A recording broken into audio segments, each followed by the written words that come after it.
pupuknya teman-teman. Jadi di sebelah kiri ini adalah pupuk mutiara dengan kandungan 16% nitrogen, 16% fosfat, dan 16% kalium. Dan di sebelah kanan ini adalah pupuk cantik dengan kandungan 27% nitrogen dan 12% kalsium. Kalsium ya teman-teman, jadi kalsium ini adalah pupuk makro sekunder. Untuk dosisnya sendiri, mutiara ini dengan dosis 400 gram dan pupuk cantik itu 200 gram. Dan di sini saya sudah menyiapkan gelasnya. Jadi untuk pupuk mutiara ini 1 gelas lebih sedikit. Di sini saya sudah membuatkan garis hitam teman-teman. Untuk pupuk cantiknya sendiri 200 gram itu sampai sini ya teman-teman. Nah, jadi kita harus menyiapkan gelas seperti ini atau media yang lain untuk mempermudah pemberian pupuk agar tidak salah teman-teman dalam pemberian dosisnya. Untuk umur alpukat yang saya berikan pupuk ini teman-teman, ini berumur kurang lebih 1 tahun 1 bulan. Baiklah teman-teman, di sini saya akan menjelaskan terkait kandungan dari pupuk yang saya gunakan. Jadi ini adalah pupuk majemuk NPK Mutiara dengan kandungan 16% nitrogen, 16% fosfat, dan 16% kalium teman-teman. Nah, jika teman-teman tidak mau menggunakan pupuk lain, pupuk ini saja sudah mencukupi 3 unsur makro yang dibutuhkan tanaman teman-teman. Nah, di sini saya menambahkan pupuk cantik dengan kandungan 27% nitrogen dan 12% kalsium. Itu dikarenakan kondisi pohon ini masih dalam tahap vegetatif teman-teman ya. Jadi tanaman dengan kondisi vegetatif seperti ini tuh masih membutuhkan unsur nitrogen yang lebih banyak ya teman-teman. Lebih banyak itu bukan berarti berlebihan. Nah, dan unsur kalsium yang saya butuhkan itu tujuannya adalah yang pertama itu kondisi saya melakukan pemupukan ini di musim penghujan teman-teman. Jadi pH tanahnya rendah.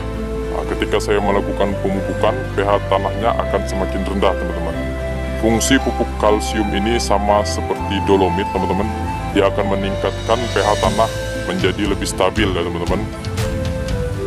Kelebihan lain dari pupuk kalsium ini teman-teman, dia akan meningkatkan daya imun dari tanaman alpukat. Jadi ketika tanaman alpukat itu memiliki pertumbuhan yang cepat, dikarenakan unsur nitrogen yang lebih tinggi, maka unsur kalsium ini akan melindungi dinding-dinding sel yang ada pada tanaman alpukat. Jadi seperti itu fungsi dari pupuk kalsium yang saya gunakan ya teman-teman. Nah, untuk dosisnya sendiri, ingat jangan berlebihan karena pupuk kalsium ini merupakan pupuk makro sekunder, bukan makro primer ya teman-teman. Nah, untuk cara pemupukannya sendiri, jelas akan kita lakukan secara langsung teman-teman. Baiklah teman-teman, kita akan langsung melakukan pemupukan. Tapi sebelum itu saya mau menjelaskan terkait 2 cara pemupukan teman-teman.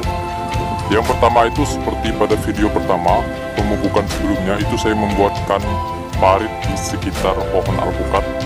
Untuk lebarnya itu kurang lebih hampir 1 jengkal melingkari dan ditaburi pupuk di dalam parit lalu ditutupi ya teman-teman agar pupuk tersebut tidak memuai.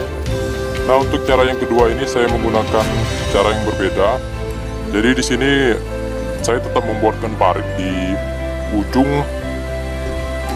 setiap ranting alpukat. Jadi di ujung seperti ini teman-teman, ini ranting, di ujungnya itu saya buatkan parit dan saya menumpukan tanah di tengah pohon alpukat. Tujuannya apa? Tujuannya untuk memperbaiki drainase yang ada pada pohon alpukat sehingga air hujan itu tidak mengalir langsung ke pohon utama teman-teman ya. Jadi tidak mengalir langsung ke pohon utama alpukat yang menyebabkan busuk akar yang sering terjadi pada teman-teman kita yang lain. Nah, jadi di sini saya juga tidak akan melakukan penutupan pupuk seperti yang saya lakukan sebelumnya. Jadi saya akan melakukan penaburan langsung di sekeliling pohon alpukat.